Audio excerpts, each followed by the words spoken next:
my grave and go home to my Lord and be free.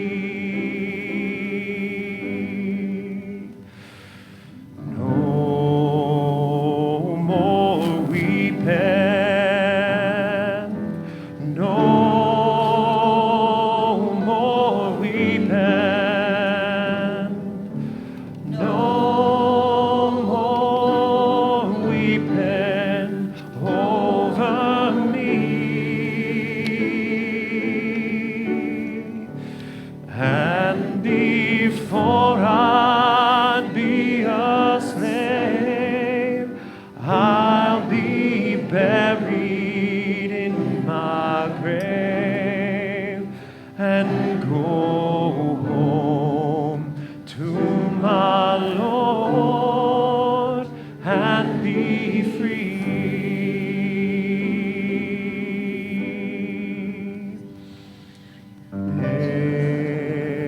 They'll be singing, they'll be singing, they'll be singing over me. And before I'd be a slave, I'll be buried in my grave and go home to my Lord and be free. Oh, freedom. Oh, freedom. Oh, freedom.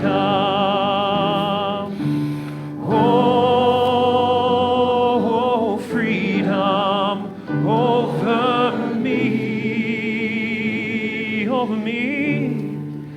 And before I'd be a slave, I'll be buried in my grave and go home to my Lord and be free.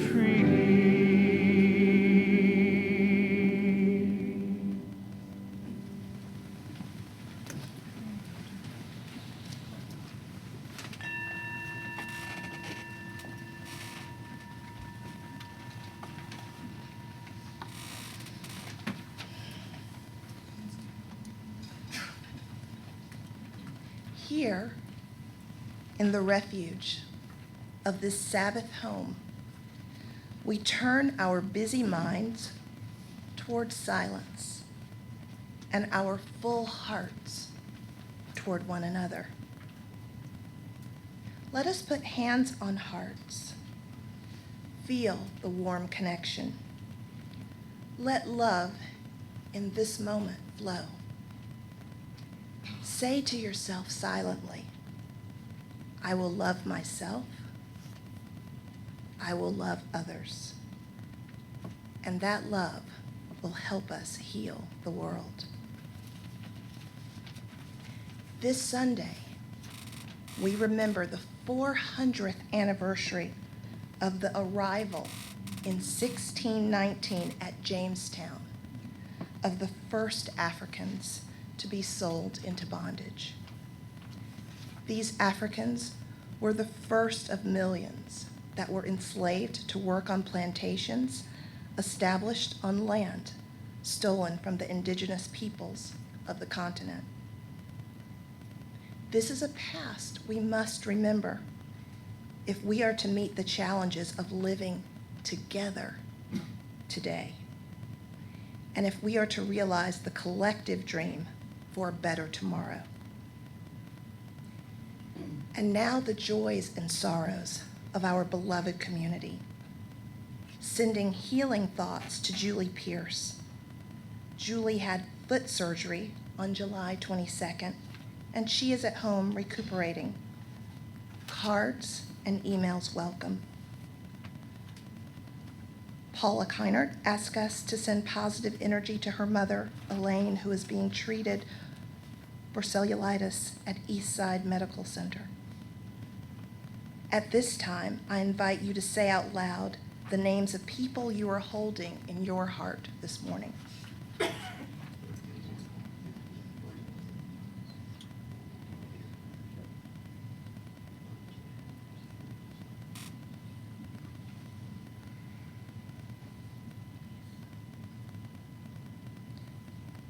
There are those among us who have endured a loss in the past week. May their hope be uplifted again in this community of faith. May they find renewed strength. There are those among us who have cherished an unexpected joy in the past week. I had a birthday. May their gladness be celebrated. Let silence be our sanctuary now. We take in a big breath, and then we exhale. We gently surrender to something larger than ourselves. We enter into the wise silence.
Hey again. Our offertory words are by Whitney Young Jr. The church, until recently, anesthetized one of the major forces of social change, the American conscience. It provided people with a place that they could congregate regularly in a beautiful setting to hear pious platitudes and mouth meaningless cliches. Then it turned them loose to discriminate against their fellow humans the other 6 9/10 days of the week. 11 to 12 a.m. on Sundays has been the most segregated hour in America. It has been easier to integrate the chorus line of a burlesque show than to integrate the choir in most of our churches. The church must decide what it's going to do and what it's going to be. Instead of an asset, religion has become a liability in the struggle for social reform. Like the church, you too must decide what you're going to be. This Sunday, and indeed every Sunday, you have a choice as to where your assets will be invested. Invest some of them in a church that knows what it's going to be, a church that not only changes lives, but has long committed to being a part of that unstoppable force that will change the world. The offering will now be given and gratefully received.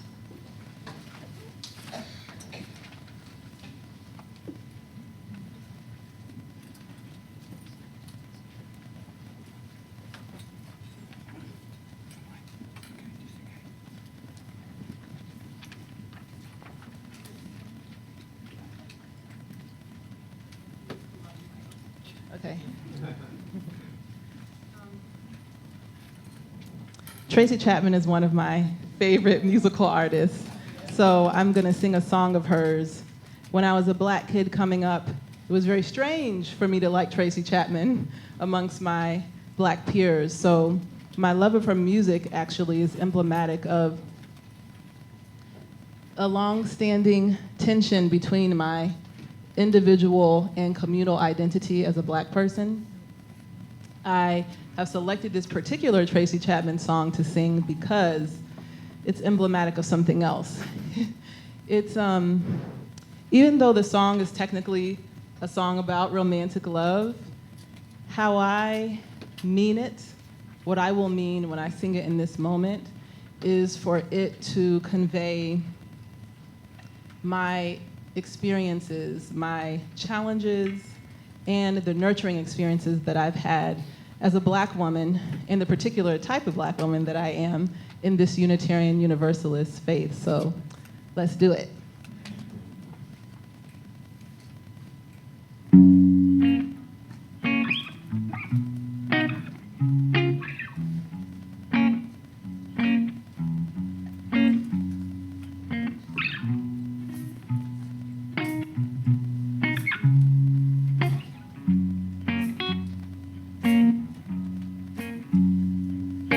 Give me one reason to stay here, and I'll turn right back around. I see you singing in the back choral.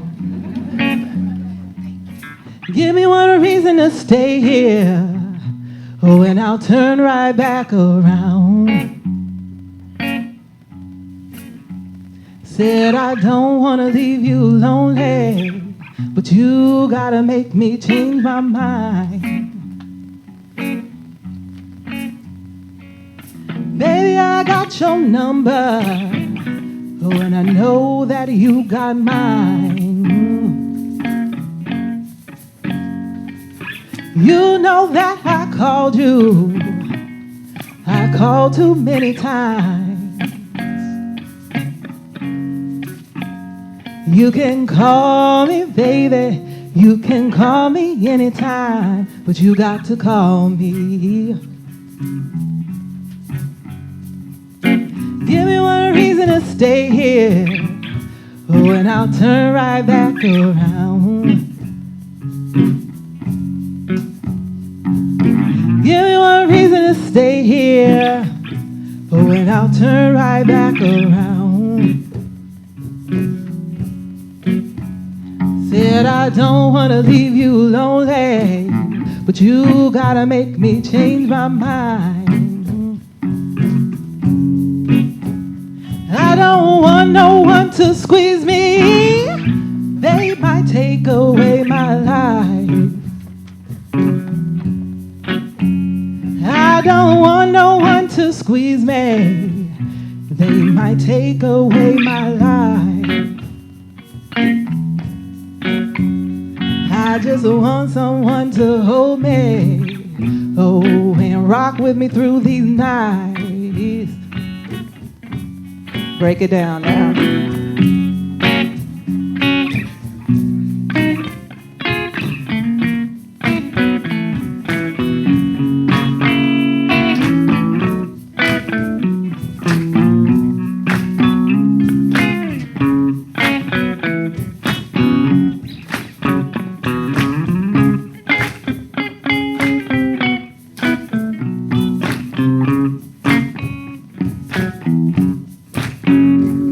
This youthful heart can love you, oh, and give you what you need. But y'all don't hear me, let me sing it again. I said this youthful heart can love you, oh, and give you what you need. Yeah, alright. But I'm too old to go chasing around, wasting my precious energy. Hey, give me one reason to stay here, oh, and I'll turn right back around. Give me one reason to stay here, oh, and I'll turn right back around. Said I don't want to leave you lonely, but you gotta make me change my mind. Baby, just give me one reason. Oh, give me just one reason why. Baby, just give me one reason. Oh, give me one reason why I should stay. Said I told you, ain't no more to say.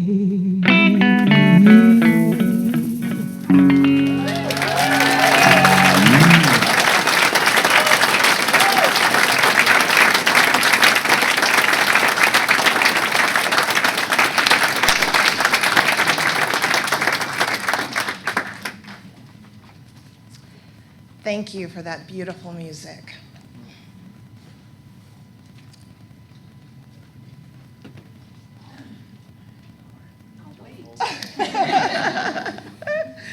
May these dollars go far to bless many lives. And now, please join me in the dedication of the offering, which is found in your order of service. To the work of this congregation, which is weaving a tapestry of love and action we call community, we dedicate our lives and these our offerings.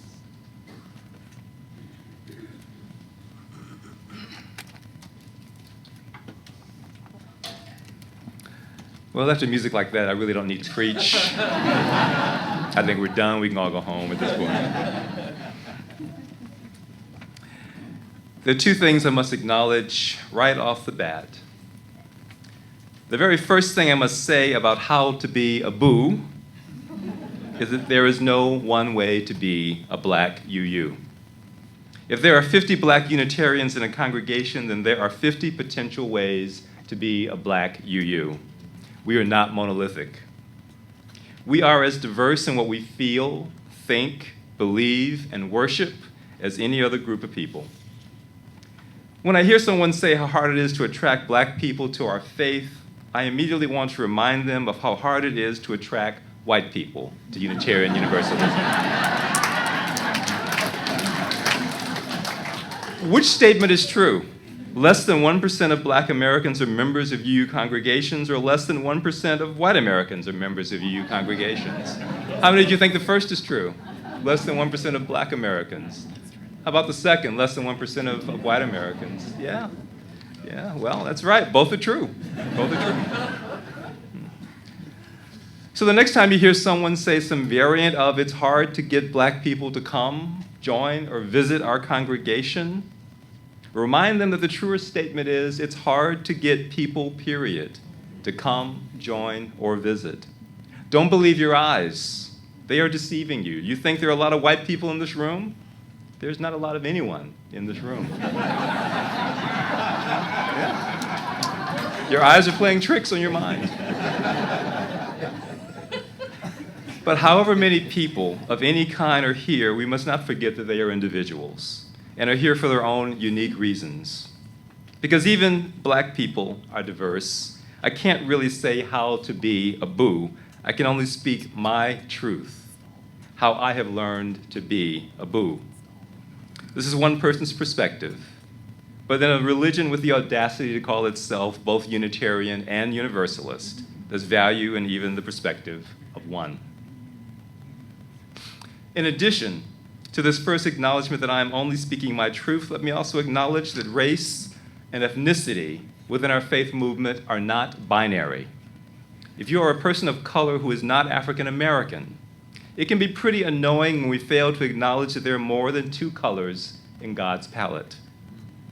We want our faith to be a rainbow of people, but for us to get there, we have to remember there are more voices, more perspectives, more shades of humanity that have to be a part of this conversation. May the people of color in this room, of whatever hue or ethnicity, give me an amen. Amen. I look forward to the day when there are enough voices to make that a thunderous amen. We're not there yet, but we shall be. So I can't say how every person of color should find their way within UUism, and I can't say how every black person should find their way in this faith, but I can say how I have done so. And that is what I'm going to say now. How I have been a BUU. First and foremost, it has to be the only option available. It is that way for me, and has been since I discovered Unitarian Universalism, not in church, not in a religious service, but in a dusty old book, resting on a rarely visited shelf in my public high school library. I worked in the high school library, a perfect job for a bookish student. While shelving returned library books, I stumbled on the A to Z Dictionary of Religions and decided to start reading. It took a long time to get to the letter U.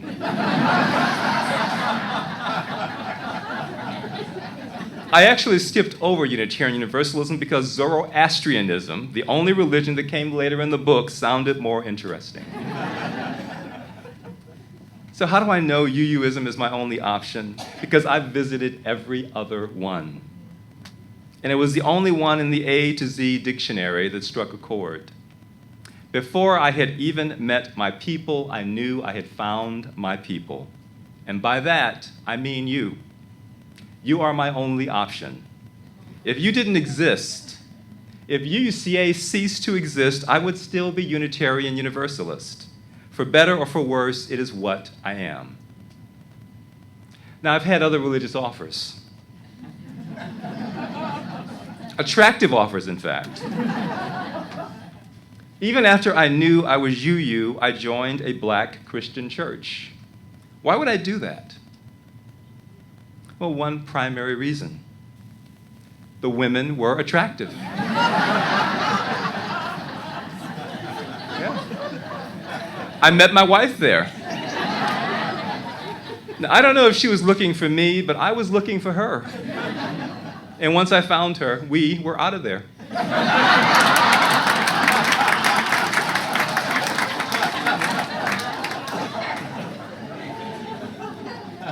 I still find other churches attractive.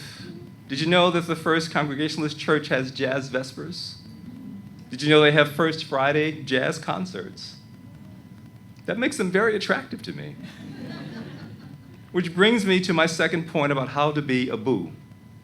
You will, from time to time, experience something akin to what we saw in the video clip. In being a BUU, you must accept that there will be times when you just won't get the music. And when you do get the music, you won't understand why people aren't up on their feet swaying and clapping. And when they are up on their feet swaying and clapping, you will wish that they would just stop. Now, why is that? Well, it's because you're trying to clap and they're throwing you off. And you're afraid you'll forget how to sway and clap altogether. BUUs clap on the 2 and the 4, and white UUs, or WUs, clap on the 1 and the 3. It is seemingly a law of human nature thus far unexplained by science. To be a BUU, this religion has to be the only option that resonates. You have to be tolerant of differing musical cultures, and number three, you have to be tolerant of white people. Now, let me give you a trigger warning. Will the congregation say, uh-oh? Uh-oh. I'm going to say something patronizing. And here it is. Some, not all, but some of the best white people I know are Unitarian. But they are still white people. They are not and are never going to be perfect. They're just going to be, by and large, better. As my grandmother used to say, God don't make no perfect white people. Can I get an amen? Amen? If you're under the illusion that God made perfect black people, I have but to point you to Justice Clarence Thomas.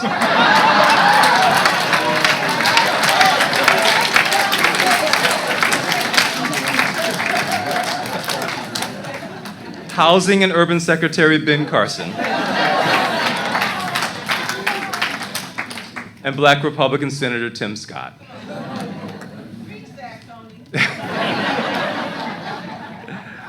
All intelligent and accomplished black men who I find deeply and tragically flawed.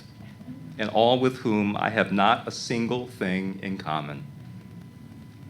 Race ceased to be the most defining aspect of my identity the moment I tuned in to Supreme Court nominee Clarence Thomas's Senate confirmation hearings. It was a long time ago, but I remember it like it was only yesterday, because it was the moment for me when race and kinship were torn asunder. It is that way for many BUUs. We don't fit into every black crowd. Maybe we like Elton John and Johnny Cash. Maybe we like the opera and the ballet. Maybe we're just a little too much into Star Trek and fan fiction.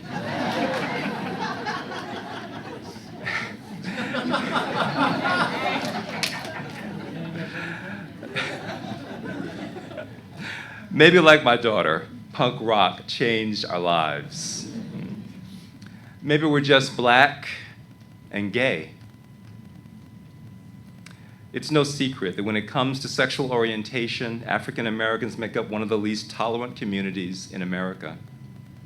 Whatever it is that makes us this way, conscious and proud as we are of being black, we BUUs are also conscious of being just a little different.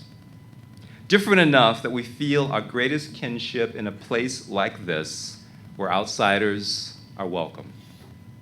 And so to be here and to be black in this space, you have to be tolerant and sometimes forgiving of the imperfect people you are choosing to love. White UUs can be racist and not know it, and not mean it. They can be patronizing and not know it and not mean it. They can be hurtful and not know it and not even understand it. They can be part of a system that oppresses and undermines and not know it and not understand it. My fellow BUUs, if you are looking for perfect white people, you will not find them here. And let me let you in on a secret.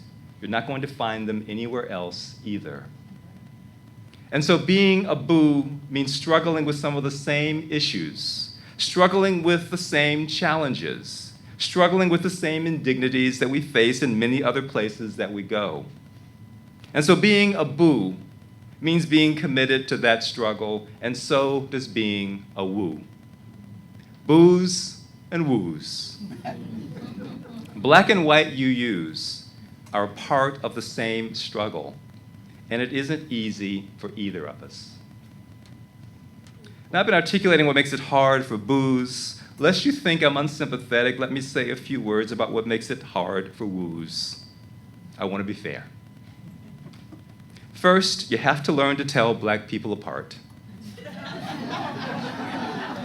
That isn't easy. We look so much alike. Trust me, so do you.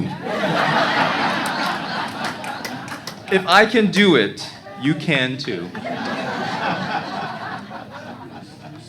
Second, you have to learn to pronounce African names. Sometimes we like giving them to ourselves, but guess what? It's easier than German. They're all phonetic. Again, it's hard, but you can do this. Third, you have to experience us as individuals, not as a stereotype. If you've gotten to know one black person, you've gotten to know one black person. The next one will be something entirely different. That's what makes us so interesting. Fourth, you are going to have to learn how to talk to us. That isn't about being politically correct. It is about being respectful. And yes, if you disrespect me, I will call you out. That isn't about me being a snowflake. That's about you being rude. That isn't about me needing safe space. That's about this being my space, just as much as it's yours.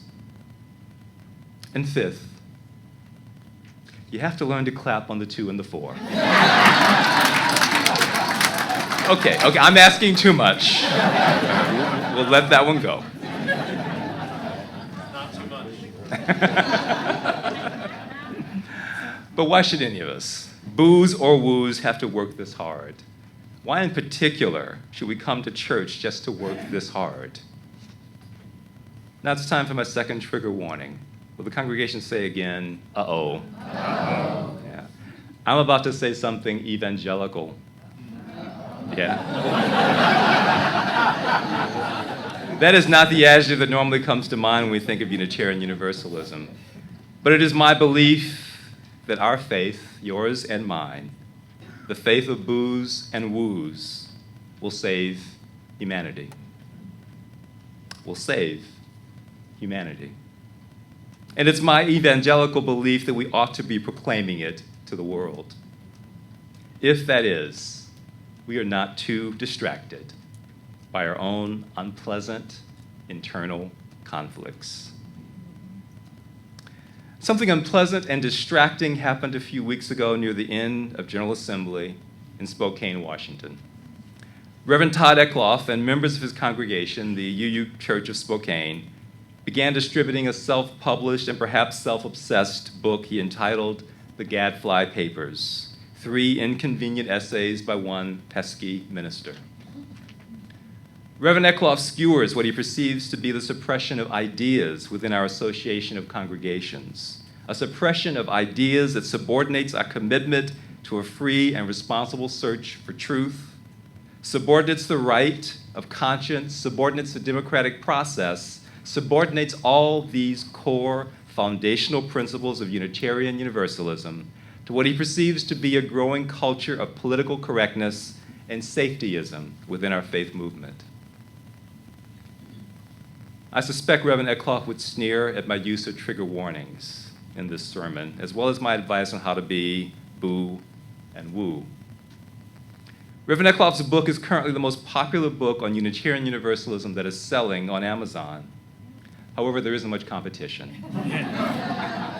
Remember, we're less than 1% of pretty much everybody, so there are not a lot of UU books flying off the Amazon shelf.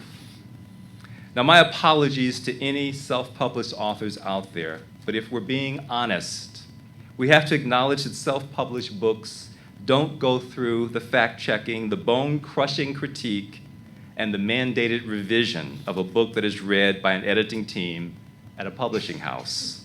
Having had 2 of my own book proposals rejected by our UU publishing house, and I can say, Oxford University Press is my publisher, so I know how to publish books. But my proposal has been rejected by Skinner House. So I can personally attest to just how high a bar one has to leap to publish within our faith tradition. Reverend Eckloff's book hasn't been through this kind of editorial review. In the absence of such a review, in that absence, most of us who do not have a UU theological education or are not UU historians will have no way of knowing whether what we read is truth, opinion, error, and we'll have little basis for judging how reasonable or how outlandish his opinions are. In its current form, Reverend Eckloff's book sounds rational, perhaps even to a fault, but it's unlikely to survive a Skinner House editorial review. But if he is serious, he owes it to himself and to us to write the book that will survive such a review. The Gadfly Papers have drawn condemnation from many official UU quarters, including from people I know, trust, and respect. That's not surprising. Reverend Eckloff calls for an end to the UUA. Unitarians with whom Reverend Eckloff identifies should divorce Universalists, who Eckloff believes probably won't survive the breakup. But that's just too bad. 500 white UU ministers, including the ministerial intern at Reverend Eckloff's own church, have signed an open letter condemning the book for being harmful to marginalized people, for supporting rather than dismantling a culture of white supremacy within UUism, for being reactionary to the critique of racism, sexism, and ableism within our institutions, and for relying too much on logic and reason rather than the diversity of lived experience within our members. I wish the open letter from white UU ministers had said just a little more about Reverend Eckloff, the social justice activist. I wish the letter had mentioned his being fired from his job in Kentucky for standing against a statewide initiative opposing gay marriage, and his principled refusal to conduct weddings of any kind until gay marriage was made legal in America. Reverend Eckloff, the man, has vanished within the swirl of condemnation. But then again, he did choose the role of gadfly, and flies get swatted. I wish he'd made a different choice because his approach has cost him a seat at the discussion table, and perhaps even his ministerial standing. And we, as a faith movement, may be worse off for the loss of both. But there's one sentence I would like to quote from the open letter. 500 white UU ministers write, "What we wonder would be possible if the creative energy of our leaders were freed up from reacting to instances of resistance and harm, and instead were channeled into imagining, building, and experimenting with practices that embodied the kind of liberation and wholeness that is the core yearning of our faith." Our ministers wonder, but I don't wonder. I know. I believe that if we get over our preoccupation with ourselves just long enough to pay attention to what matters, we just might save the world. That's what this BUU believes. What matters is this: how people with differing beliefs, contrasting cultures, varying histories, alternative perspectives, and sometimes even conflicting needs. The problem of how such people can live together is central to our surviving in the modern world. And that is the core problem that our faith demands we confront. It is not the trivial that we are here to solve. Rather, it is what lies at the core of the human dilemma. Human beings have had trouble living with one another for as long as there have been human beings. But there has always been a frontier beckoning us, promising us relief from the people we loathe. From the birthplace of humanity in the plains of Africa, perhaps it was our desire to flee from one another that led us to populate the world. The problem is there are so many more of us now. We can no longer escape each other. We are more economically interconnected than ever before. War, poverty, crime, civil unrest displaced more people than ever before. What we see at our borders in America is replicated in many countries around the world, and increasingly, the migrating stranger is met with isolationism and xenophobia. Clones of Donald Trump are appearing in so many places that despots like Vladimir Putin have proclaimed the end of liberal democracy. What distinguishes conflicts of today is that they're unending, says Dimitrios Papadimitriou, co-founder of the Migration Policy Institute. None of the conflicts we see today are anywhere near being resolved, he says, because the resolutions are extremely complex. They involve religion, and they involve power. But I have faith in UUism, faith in the power of this late in the alphabet religion to guide us in overcoming the intractable. This is what we are here to do. This is what matters, not the trivia. We're not here to divorce, as Reverend Eckloff proclaims, but rather to come together, to wed in ways hitherto unimagined. BUUs and WUUs, Christians and Jews, mystics and humanists, Hispanics and gringos, gay and straight, cisgender and genderqueer. We UUs share this purpose, and we miss our destiny if we are too distracted by trivia to realize it. The choice to be here is fundamentally the choice to live with diversity, to live with difference, to participate willingly and commit fully to this social and cultural experiment on people coming together without one submitting to the other. We are here to make mistakes, to fight it out, to forgive and forget, to forgive and not forget, to learn to do community better, and to love one another through it all. We're here to find that more perfect union where those on the margins are drawn into the center and the center broadens to include all. This is the hard thing we willingly choose to do when we choose this faith over others. We are here to find that more perfect union where religious creeds, where economic greeds, where racial and ethnic breeds never get in the way of shared human needs.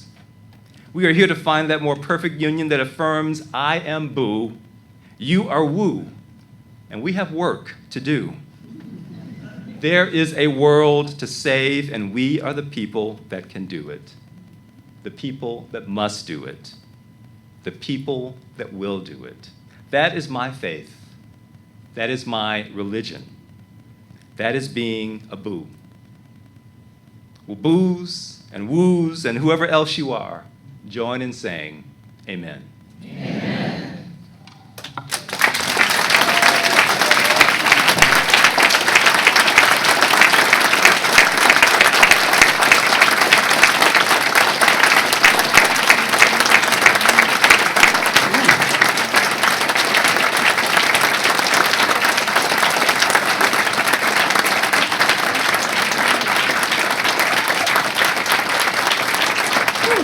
Stay on up.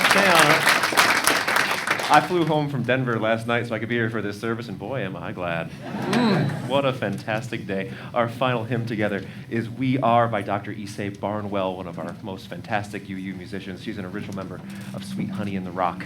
And this song's great. If you're looking at the hymnal, we're skipping most of the repeats, but not the first one. You know, this will be on the screen. Go for it, Travis.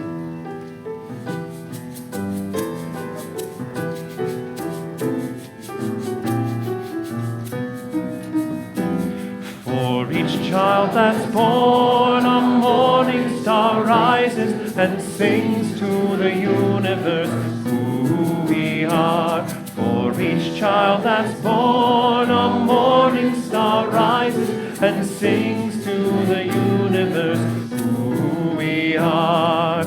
We are our grandfather's prayers, and we are our grandfather's dreamings. We are the breath of our ancestors. We are the Spirit of God. We are mothers of courage and fathers of time. We are daughters of dust and the sons of great vision. We're sisters of mercy and brothers of love. We are lovers of life and the builders of nations. We're seekers of truth and keepers of faith. We are makers of peace and the wisdom of ages. We are our grandmother's prayers, and we are our grandfather's dreamings. We are the breath of our ancestors. We are the Spirit of God. For each child that's born, a morning star rises and sings to the universe who we are. For each child that's born, a morning star rises and sings to the universe who we are. Let's join together for the benediction. BUUs and WUs, beyond binaries, we multiply possibilities. Separation is illusion. Love transgresses borders between you, me, us, and them. BUUs and WUs, we need trust to strengthen our connection. We must dare to cross from my world into yours, from your world into mine, until we weave a tapestry of faith that empowers, emboldens, and compels us to meet our destiny. Let us go in full evangelical spirit and change this world together. Amen. Amen.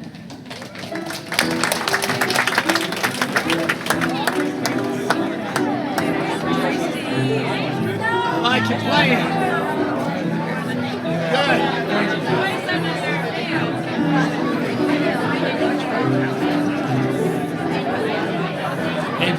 Hey, man. I will see you later on today, I hope. Yeah, I hope so. Where's that place located? I know it's on Pleasant Hill, but is it close to 85 or not? Yeah, about 3/4 of a mile up north. North, okay. Going toward the city. What's that, Dorville or something? Yeah. Yeah, okay. Hey. Put yellow balloons down on the... Oh, on the street, okay.